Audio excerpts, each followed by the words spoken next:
Lovely. So thank you guys for joining us, and all my students here in the Zoom call, as well as those that are joining us on Facebook Live or watching this on YouTube. This just to give you guys a quick introduction. This is a part of the career crafting series that we're holding at Vishwajot. The genesis of this course came about because all of us felt that there wasn't really good advice offered to us when we were getting ready to make the big decisions in life. And we looked around and asked our students, and we found out that this continues to be the case even today. People are either told what they have to do, that I have imagined you to be a doctor or an engineer, or they're told, "Bacha, just go follow your dream." And what we felt is that neither of these are real.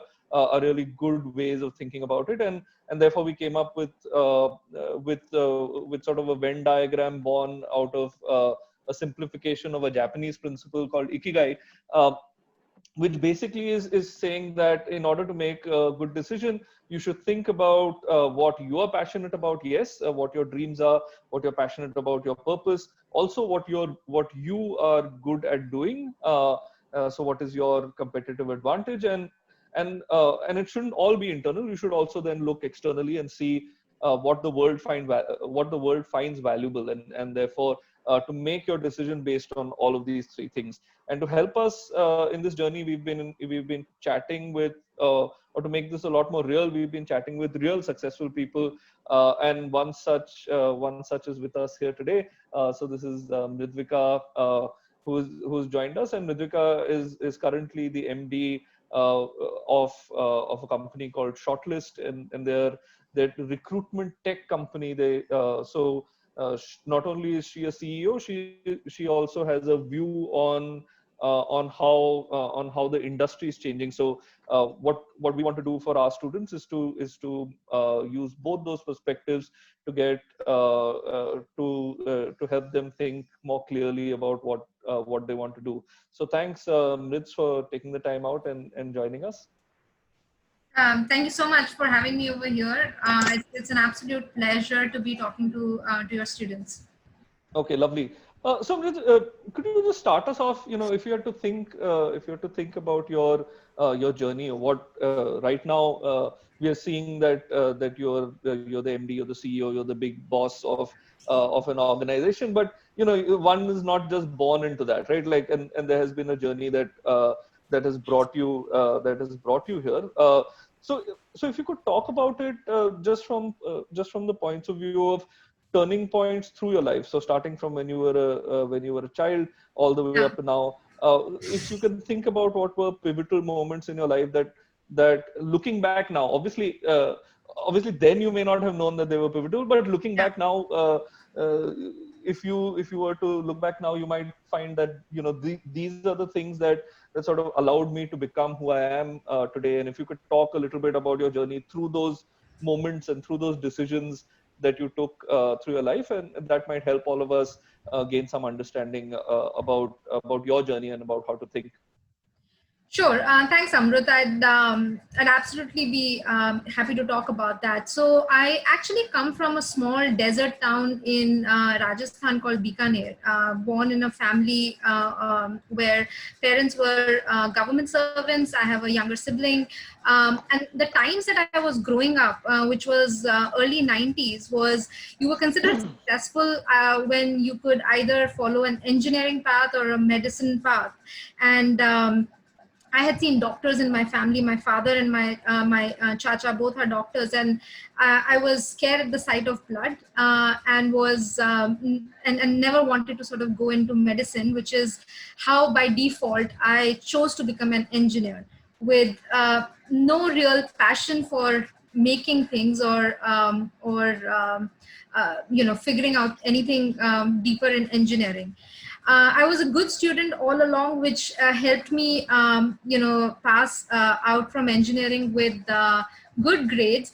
But I really never saw myself coding and debugging code for the rest of my life. So after I completed engineering, I did get a job in an IT services firm, and I worked there for 2 years. And those 2 years that I was working over there, I was servicing a client that was in the US, and I was running test cases. I was, debugging some code, but with no real understanding of why I was doing what I was doing. I was doing something because someone asked me to do so, and I did not really understand what would be the impact of me changing a line of code here or there. And I didn't want to do for the rest of my life. And so I wanted to understand how technology can impact business decisions. And therefore, I was looking for, okay, let me go study something that allows me to, figure that out.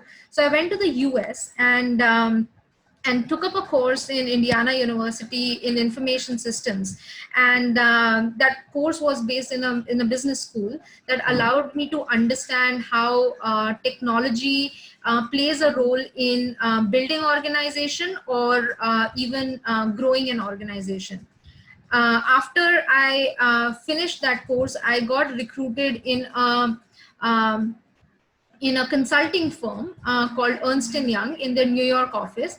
And over there, my role was to work with clients and help them understand how technology systems impact their business decisions. Now that was a little bit more closer to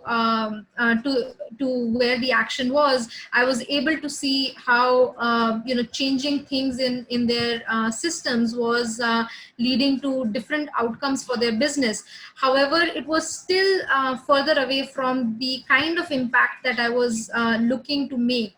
And I did that for 2 to 3 years, and then got very disillusioned early on in my career and wanted to come back to India. This was again in 2009, 2010, when I decided that I will come back to India, but I will do something in education. I think the reason I chose education was largely because my mother's been a educator herself for several years. She was a professor in English literature, and she also worked in a lot of projects with UNICEF and World Bank with government of Rajasthan. And when I used to come back from the US to India on my vacation, I used to see how she used to be going from one village to the other, one taluka to the other. And I looked at the state of education in India, in a country which has the maximum youth, which then translates into maximum potential. It felt almost criminal to not have these students have access to education that would lead them to utilize their potential.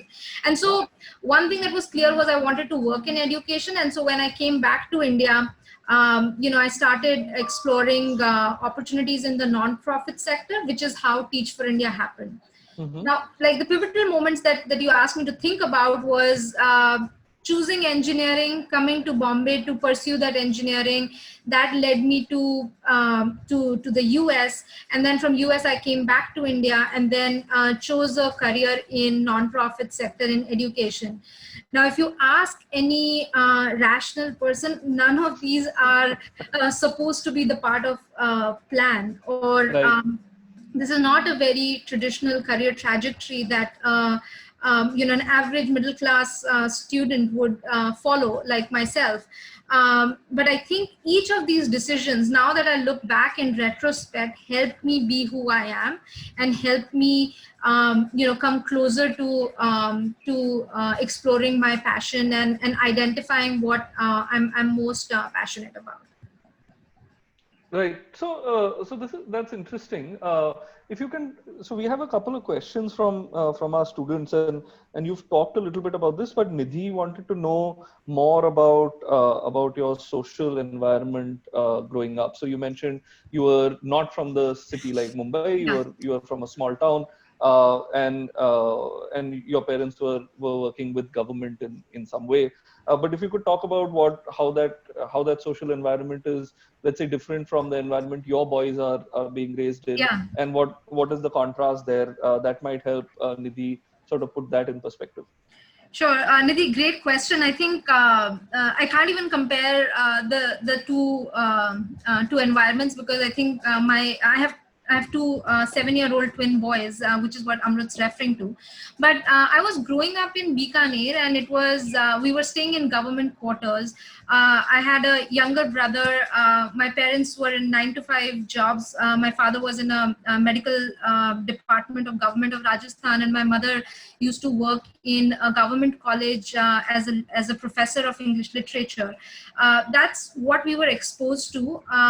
Growing up, we had a very normal childhood. We went to the English medium schools in the city, and grew up playing outside with kids, which my kids would never know what that means. And so the social fabric actually constituted to a lot of values and rigor that I think my brother and I grew up with. Our school was a very normal school, which taught English as a medium of instruction, but the exposure that we had to things outside of where we were living was very, very limited. So I never knew that there could be careers outside of being an engineer or being a doctor. Those were probably the two professions that people thought if you took, you would be considered successful. I never knew that chartered accountancy or taking commerce as a line of education could lead you to becoming a chartered accountant. I never knew that studying journalism could make you could put you on a path of becoming a journalist or a reporter. So the exposure to careers, exposure to what jobs existed was very, very limited growing up in a small town. Also, the place where I grew up, like a lot of my friends from that time got married early on. It is imagine a small town in Rajasthan where after you've completed your 12th grade or you're just about entering your first year of graduation, girls did get married off, and I'm talking about like early 90s or mid 90s. So that was essentially And once they got married off, you mean they got married and then they were only at home, or they just got married and then they continued to some of them do did something? pursue. I mean, it all depends on the environment and the familial support that they got after they got married. But some of them completed their degree courses while being married as either a distance learning thing. Some of them got kids pretty early on as well, and some of them became entrepreneurs. Some of them chose to become homemakers. So there was a variety of different things that happened for girls my age growing up in a small town. So I find myself extremely lucky to basically have been born in a family that could encourage the ambitions, or encourage or provide the exposure that I was looking for, that allowed me to further hone in on my own potential. So should we start with that first decision of how did you decide on Bombay, to leave Bikaner, come to Bombay? What drove that decision, and how did that change the trajectory that you think you would have been on if you hadn't taken that decision? Yeah, so I had so typically what people do after 12th grade is they take these competitive exams, and like everyone else, I had taken a lot of these competitive exams from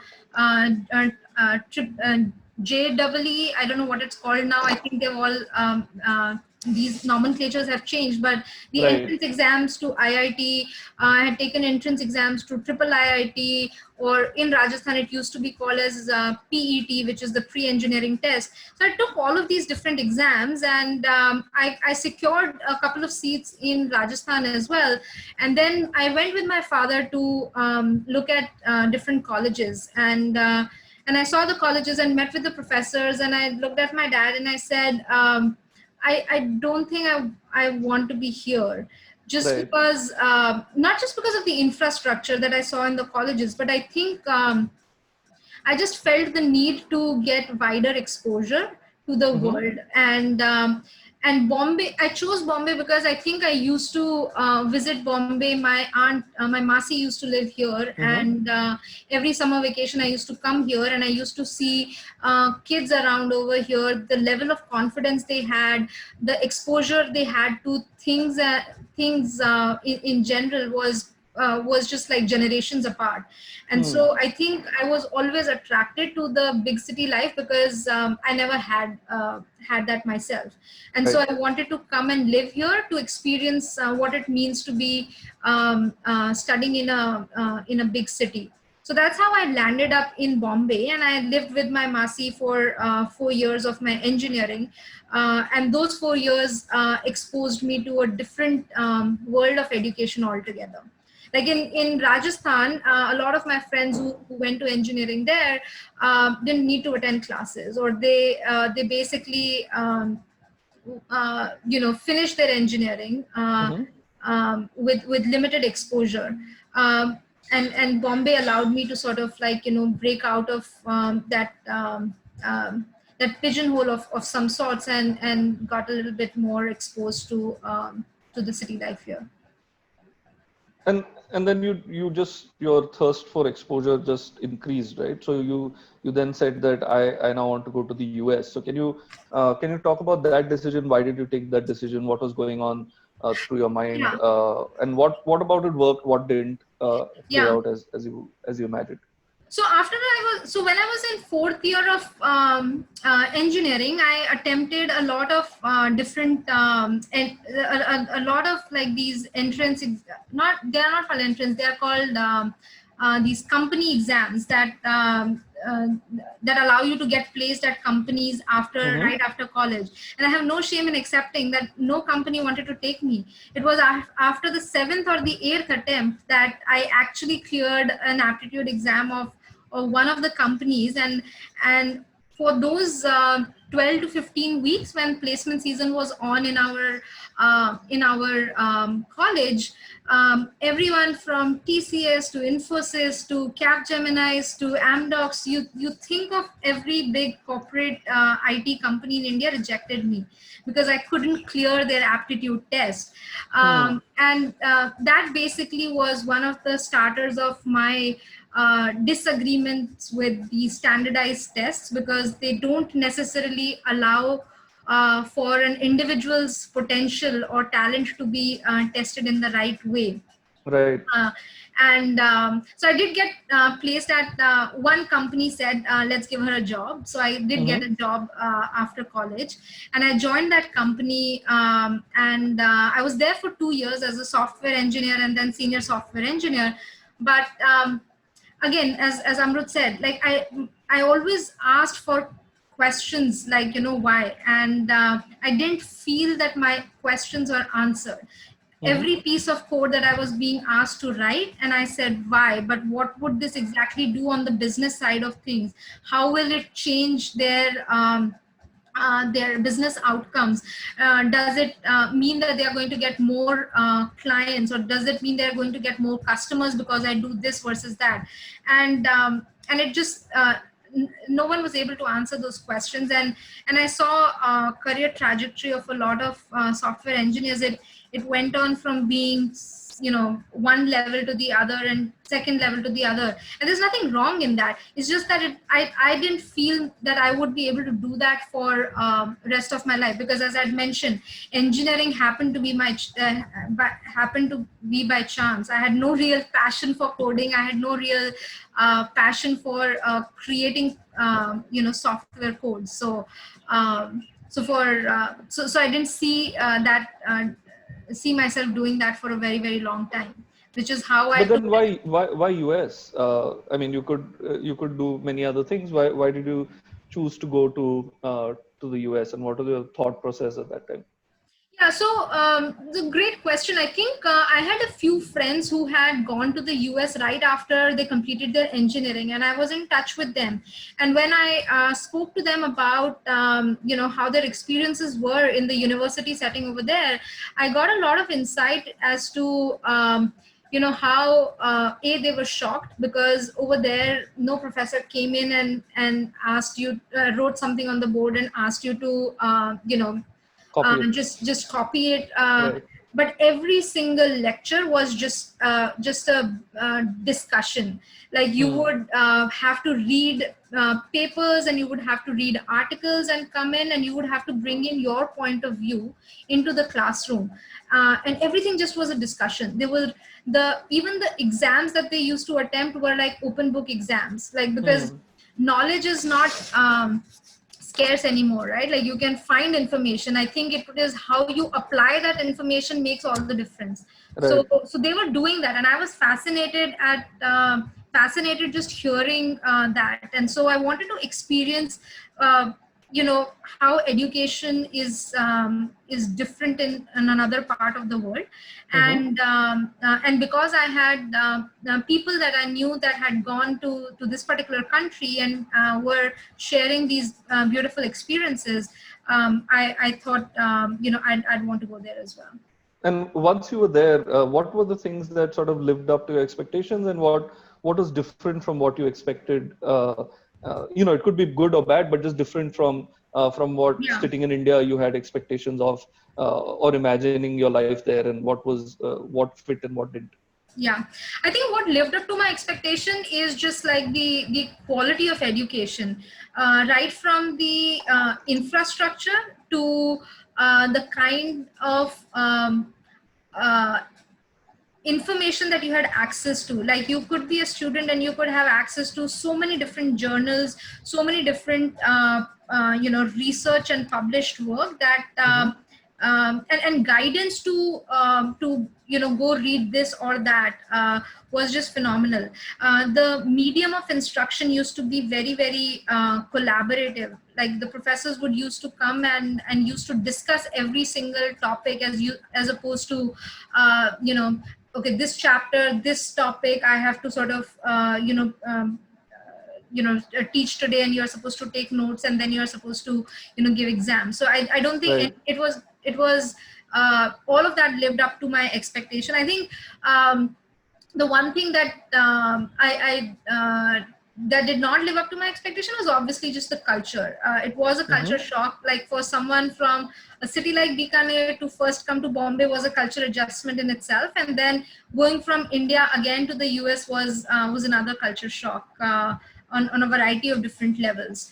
That was one, and the second thing is you had to do everything on your own, which means because I had received a graduate assistantship, which meant that I was working with a professor and helping them in their research work, finding articles for them, correcting some papers for them, but that alone didn't sort of make up for my living expenses over there. So I was working in a cafeteria making sandwiches and serving them and ringing behind a counter. So that was a different experience altogether. I don't think my parents would have loved the idea of their daughter who's done engineering to stand behind a sandwich counter and make sandwiches for students there. But I think that to me was a very liberating experience, because it allowed me to be independent and it allowed me to sort of fend for myself. So I was earning my own money, and I was making sure my living expenses were taken care of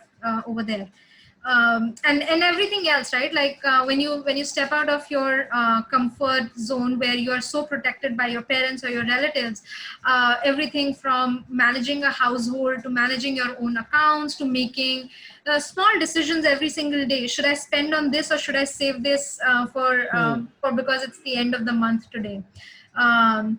And my next salary won't come until after 15 days from today. So small little, decisions that one has to take were, shape the person, you become eventually. So yeah. Right. So Nandan has the question for you that, okay, you've done all this, you've done engineering, you've done your masters in that, you went to the US. ये impact कहाँ से आया? Like what was this idea of switching over to the impact sector? Like where did that come from? Yeah, and I think, I mean, I'll preface it with a disclaimer. This worked for me, and it is what I had the appetite to take risk for. So don't take this as a gospel truth.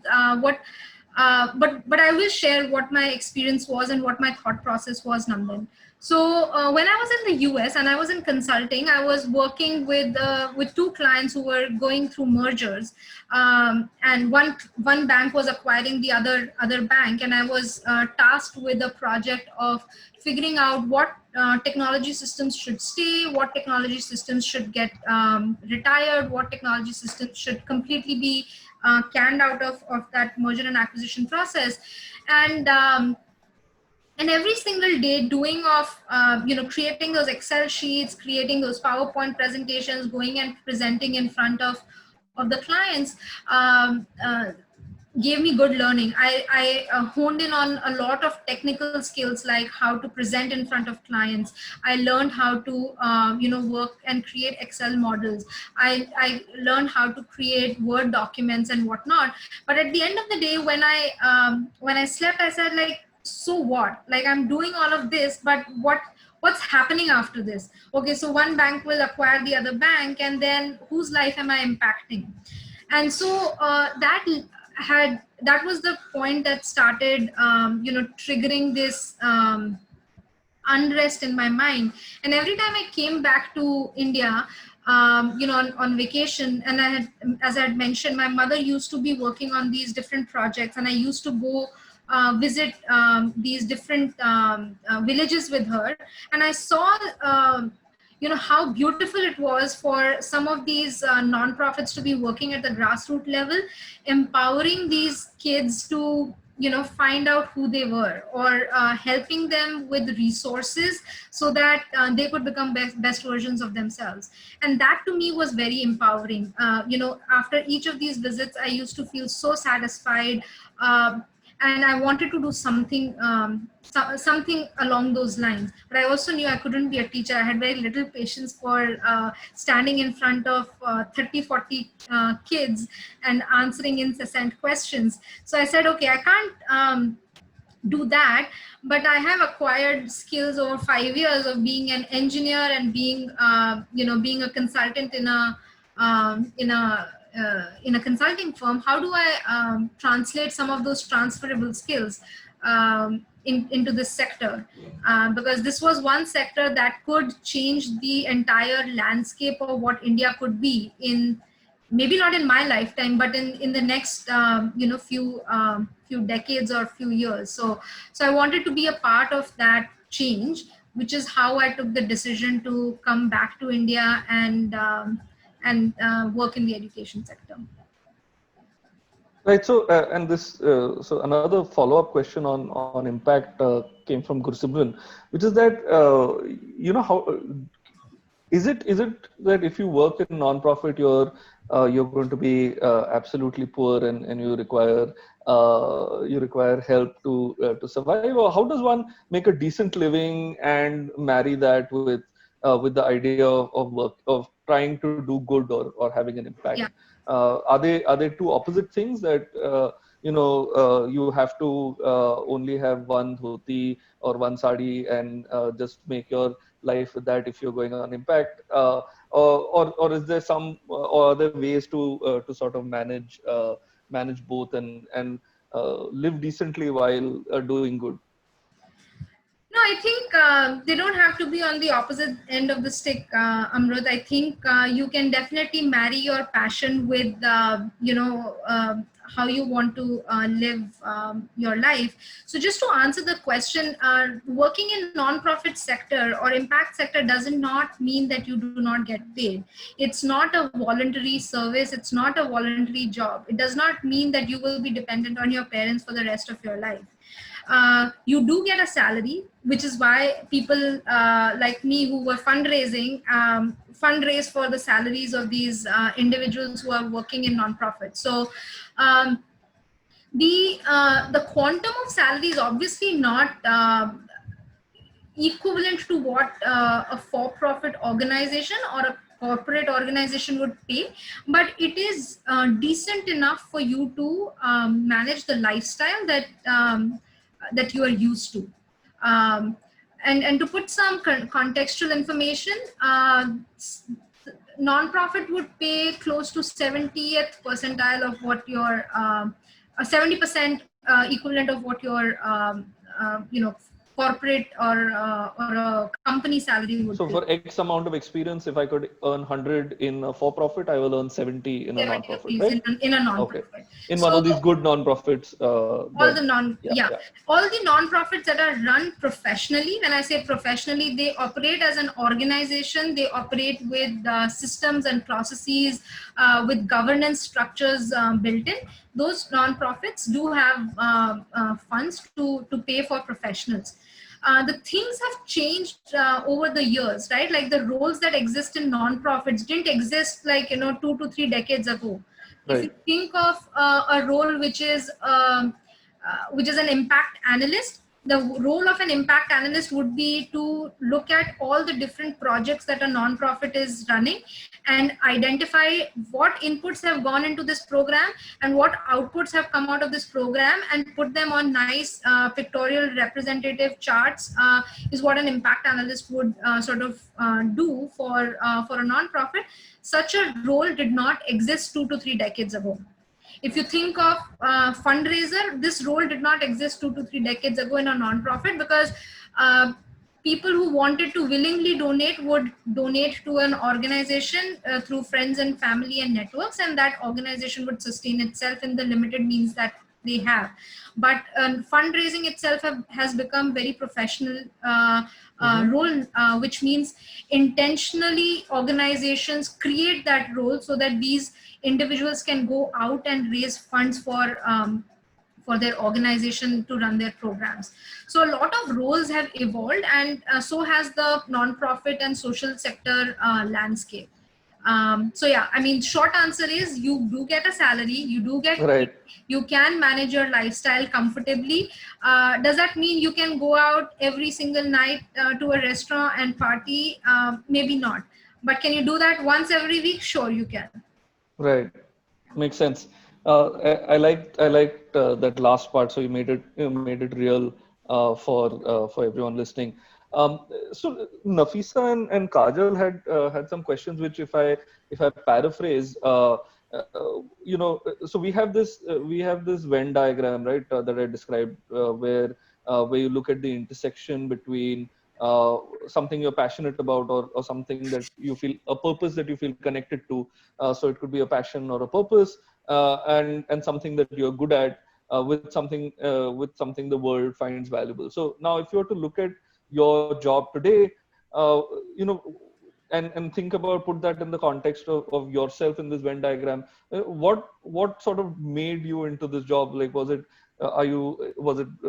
primarily purpose driven? Was it primarily that this thing is valuable and you had built up skills that could get you there? Did you have a great competitive advantage in something that sort of allows you to kick ass at what you're doing now?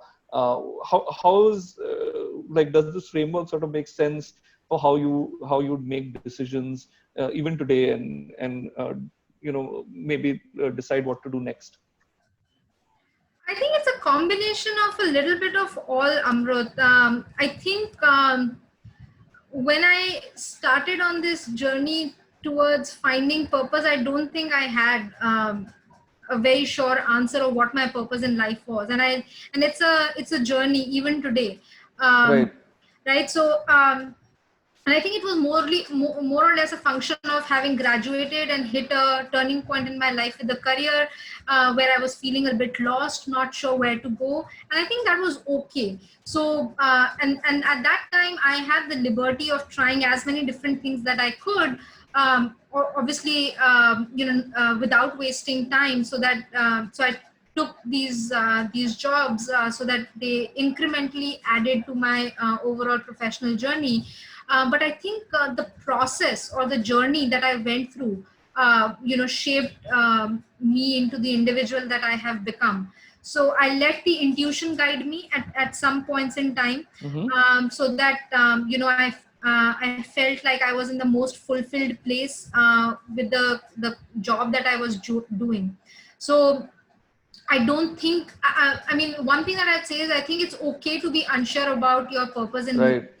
I think the thing is that people should know to enjoy the journey. Uh, Hmm. the only advice I have is don't rush. Like every little path that you go through will lead you to somewhere. And now that when I look back, I'm able to connect the dot and they all make sense. Now, if I talk about the job I am in today, which is leading a recruitment firm, never in my life I would have imagined to be working in a recruitment firm. But the overall vision of this organization is how can we help individuals unlock their professional potential. Now, Sounds very familiar, right? yes, it does. And if I connect the dots back to where I started my own journey from Bikaner, I think it makes a whole lot of sense now, because I did not get the opportunity to expose myself to other occupations, other professions out there, which is why I feel so compelled. And this job that I'm in, I love it a whole lot more, because I'm able to level the playing field for a lot of individuals who, no matter where they come from, will get a sure opportunity or um, or a shot at applying for jobs that different organizations have for them. So I think now that I look back in retrospect, different jobs that led me to where I am, I feel passionate about, because it almost feels like I'm contributing back to many more Mridvikas in many Bikaner-like cities that don't really know how to go about finding their way in their professional journey.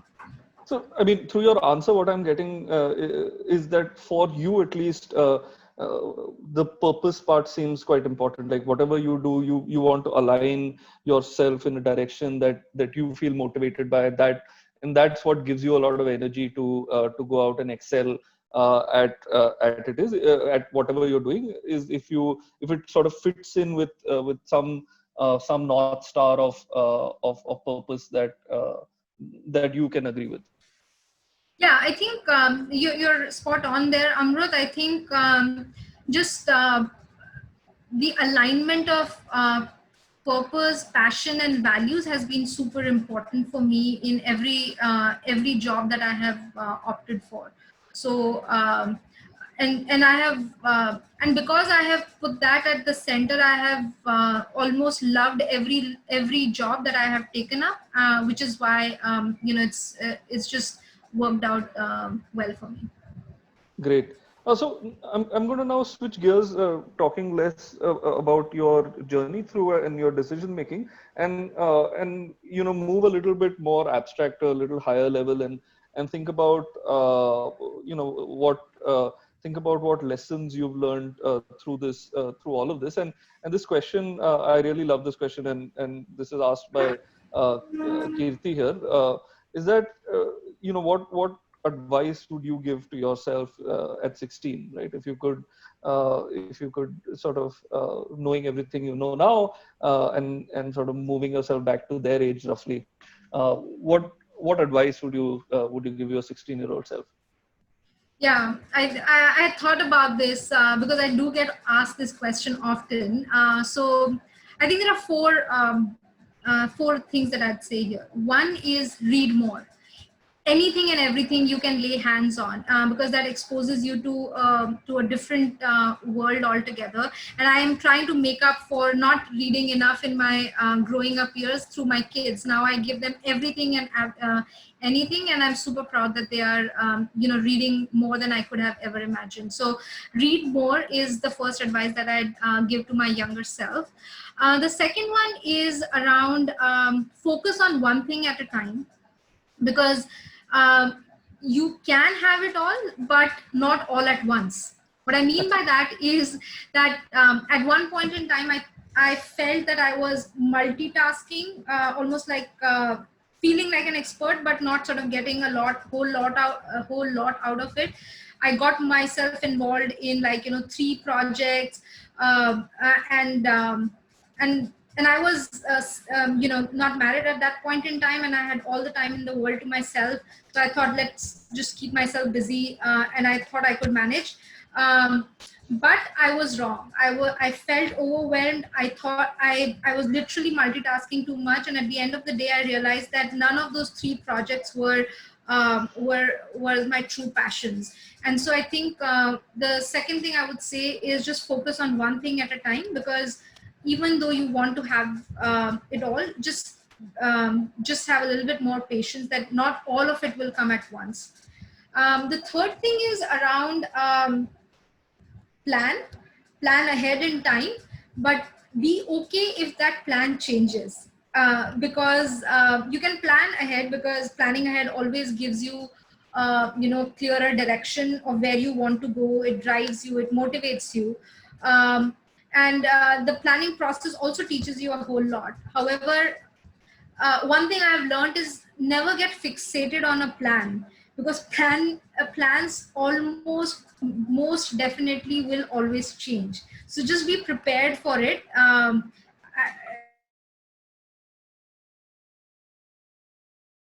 With how changes come along.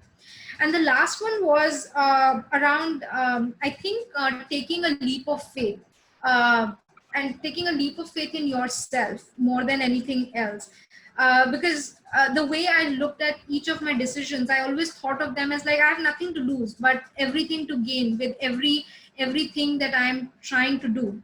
If I fail, I'll end up becoming smarter. If I succeed, I'll gain even more self-confidence and financial rewards thereof. But you would never so one thing that allowed me to be where I am at is just not limiting myself to follow something that was uh, traditional, or because someone had already tested it before I must do that. So those are the four things that I would tell myself if I was much younger. Great. You also mentioned a lot about failure and rejection. So you said you applied to all of these jobs and you got rejected. Yeah. And so far a lot of the speakers that have come in have all have had like sort of a golden touch key. IIM gaya, fir IIM se have managed to hit all the top institutions, and they spoke about how the best is being in the best is very important. And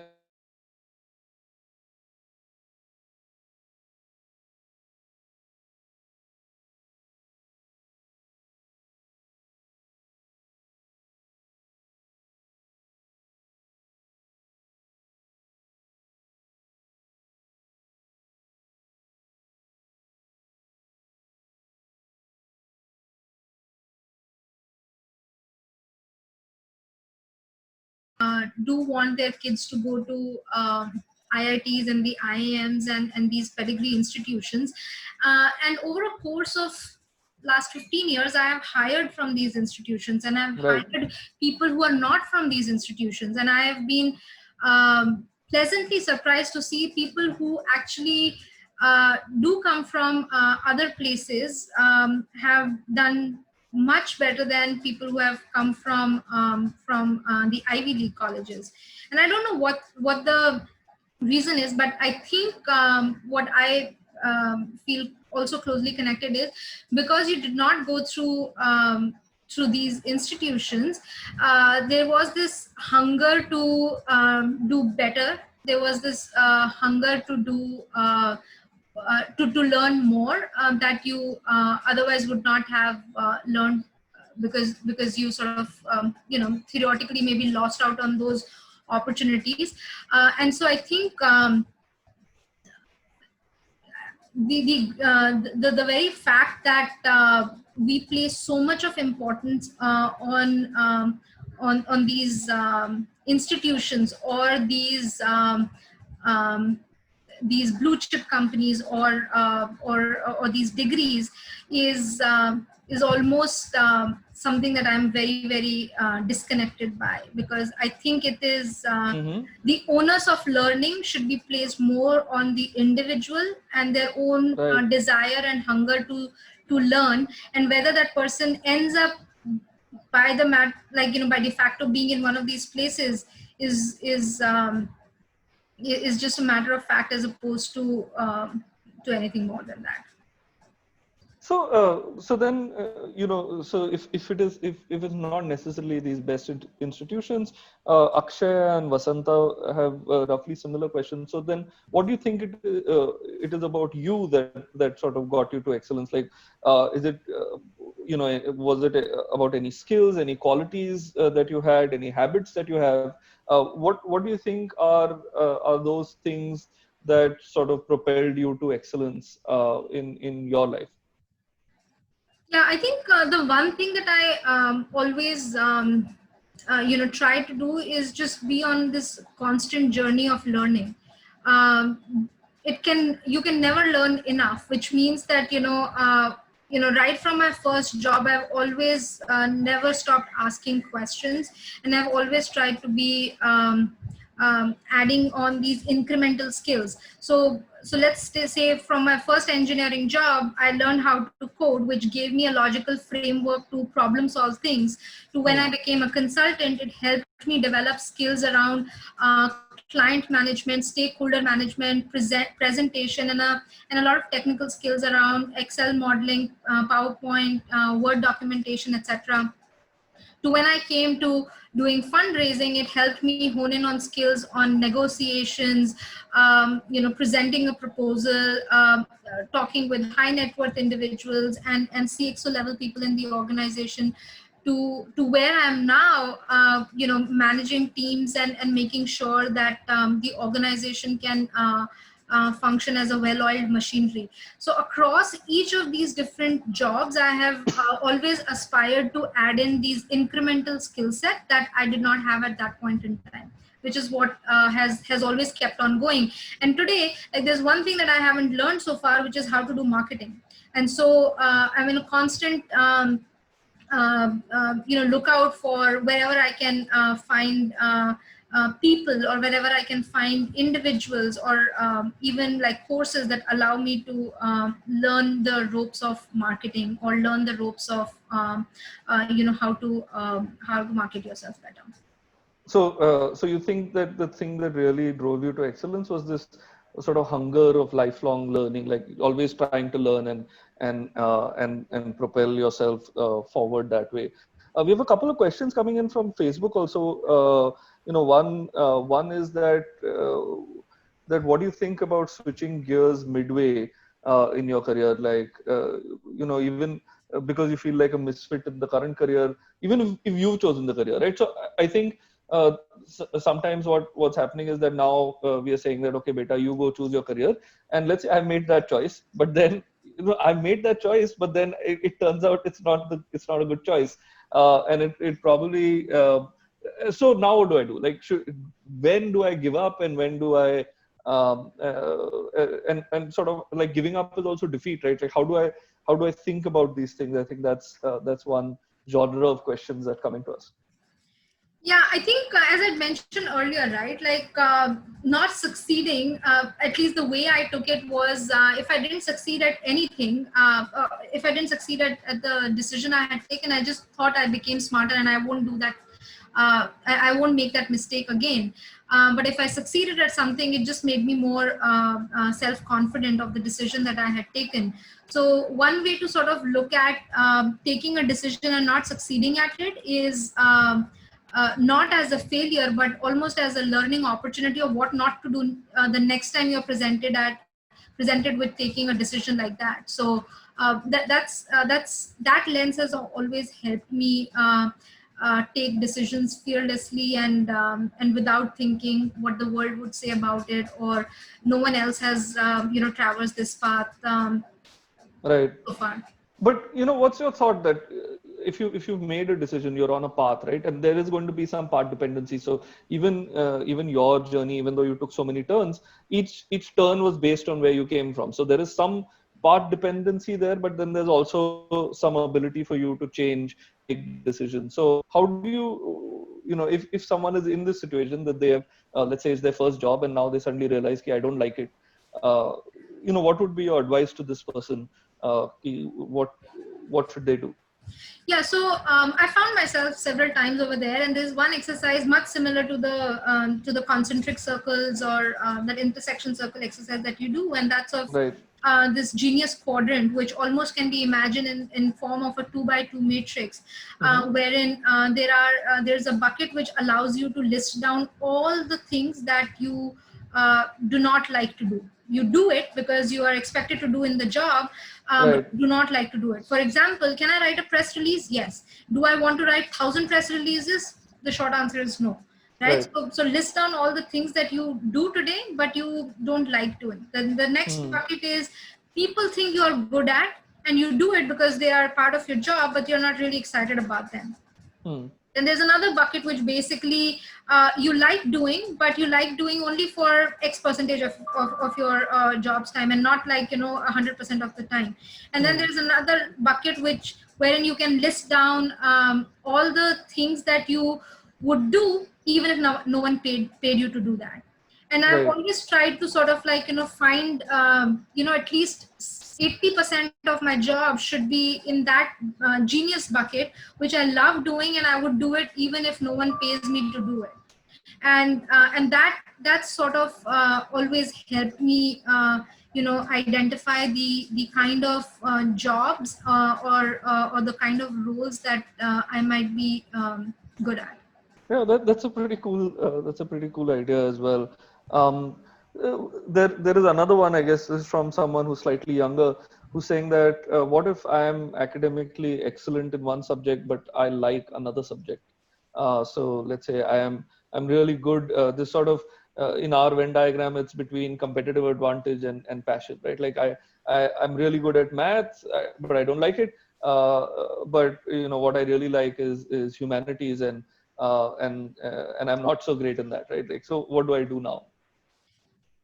Yeah, I mean, if I were her, I would try and understand what do I mean when I say I'm not good at it, but I like it. I mean, do you like the idea of humanities, or do you and you're not good at the grades that you're receiving in humanities? I think it requires a little bit more digging deeper into what in humanities does she like, but she feels she's not good at. If Right. she's not good at just because of the grades that she's receiving, she should continue to sort of pursue it further, because I've always been disconnected with the grading system that our education system has. So Right.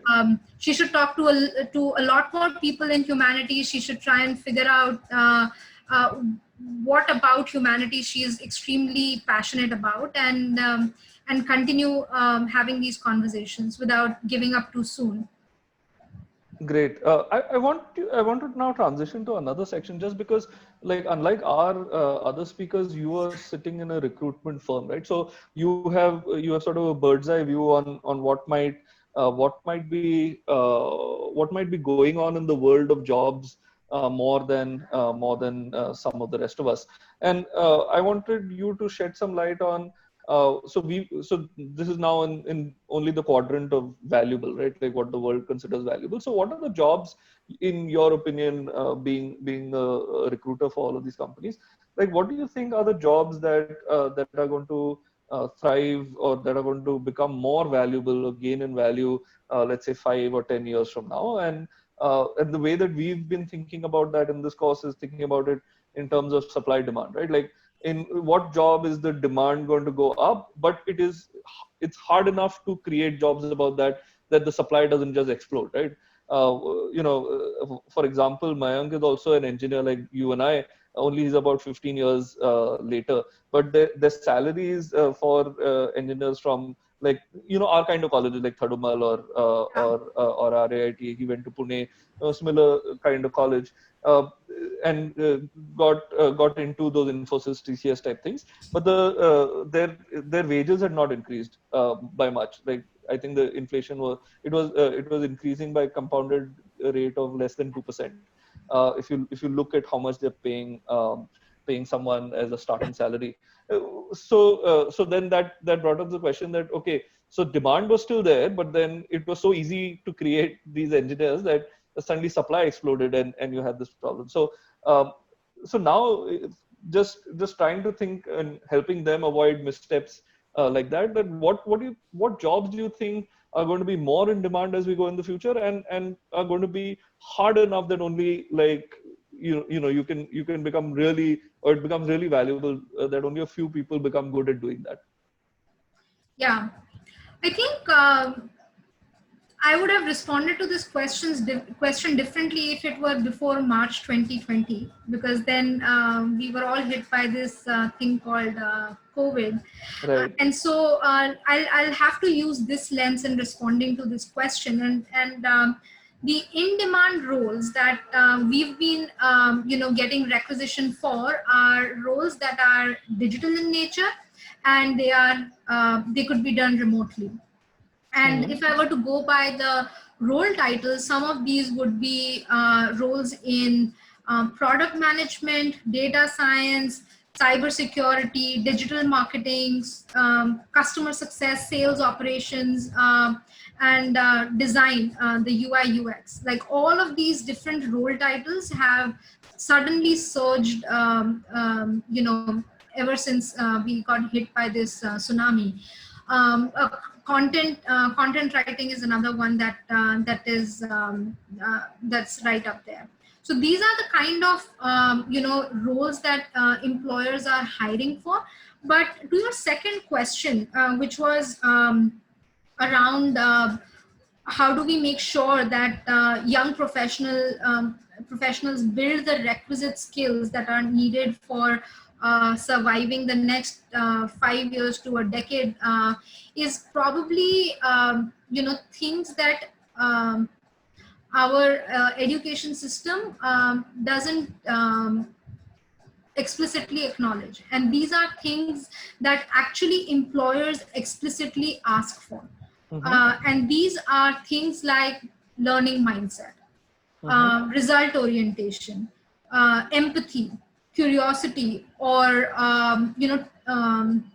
gender sensitivity, conflict management. Like can you talk about some of them, because just so that we understand them a little bit better, because it may not be a part of the regular conversation that these guys are having. Yeah, for sure. Like, for example, you always work in an organization in teams. And in teams, regardless of who you are, there are going to be conversations where you are expected to resolve conflict. No one necessarily teaches us how to resolve conflicts while growing up in school, or even during our college days. And conflict resolution doesn't mean or confronting someone doesn't mean that you are disrespecting them because you have a different point of view. It only means that you are both trying to put your point of view at the table, so that you as a team can arrive at the best possible solution that's useful for the team. But no one teaches us that. And so what happens in workplaces is, when people have to confront each other, either they are subservient and they would say yes to the loudest voice on the table, or and there will be a group of people who will basically side whoever's shouting the loudest on the table, or people would almost see this as it's my way or the highway, right? Like if I'm not able to influence you with my line of thought, or if I'm not able to disagree with you and still commit to doing something, then it's a bad thing. But no one teaches us these things as we are graduating out of school, or as we are graduating out of college. And this is one of the most important things that employers actually want. In fact, some of the employers have instituted ways in which they test for whether a person can resolve conflict in the interview process itself. So they'll give these candidates an opposing point of view, and they'll almost expect this person to manage the confrontation in the most respectful way that allows them to see whether this person has the ability to survive in a situation where he's not in agreement with rest of the group or rest of the team. So that was just one example. But Amrut, if you think of when organizations decide to sort of like let go of people, they don't necessarily let go of people because they were bad at Excel, or they were they couldn't make a PowerPoint, right? Like people are asked to go, or people have to be let go of from an organization for the reasons that come out as they were not a good culture fit. They did not align with the company vision. And Right. at the bottom of all of these phrases or statement is lack of skills that our atmosphere or our environment doesn't sort of build on, which is vulnerability or assertiveness or transparency or empathy and collaboration. And I think a lot of these skills are going to make individuals stand apart from the rest if they are able to invest in themselves today for the next few years. So you're saying in some way, are you saying that it is almost as important as acing that test or doing that to build these skills, or maybe you might argue it's more important to build these skills of empathy, of conflict management that you mentioned, then it is even to score Yeah. like a 99 or whatever that is. I'm actually saying it's more important than acing your tests, and it's more important than yes, the world today selects you or rejects you based on those standardized tests, but that's only going to get you inside the organization. Like Right. how you sustain in that organization, how you grow in that organization is all of these other things that people often call as soft skills, but to me they are not soft skills. I think they are we do a disservice by calling them soft skills. I think they are the real hard skills that everyone should learn at as early in their lives as they possibly can. Okay, lovely. I think we're almost out of time. I want to I just want to ask one or two last things. One, there was a discussion going on in one of the groups which I want you to touch upon. Is that how is it different to be a female CEO than sort of a male CEO? And what are the challenges that are particular to you than, let's say, to me, and how you manage to navigate that?